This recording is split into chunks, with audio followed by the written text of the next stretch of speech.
Sa isang banda na may nakangiti, humingiti, makuha lang ang kiliti. Tama ba o hindi?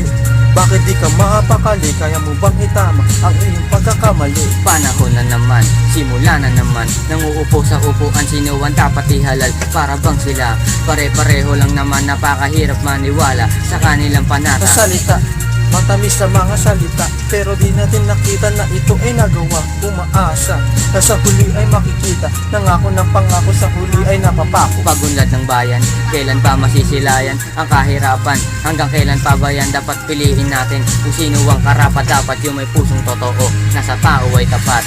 Tama na, sobra na, pwede bang itigil na? Bulok na sistema sa politika ay baguhin na. Bigyan nyo ng halaga, mga gagawin mata sa mga balotang uusga sa ating kinabukasan. Teka lang, hinay lang, huwag ka munang magsulat. Sigurado ka na ba na silang karapat? Dapat wag padala sa salita, yun ay di sapat. Sa uupo nawa tayo'y lubos na magising. Karami ng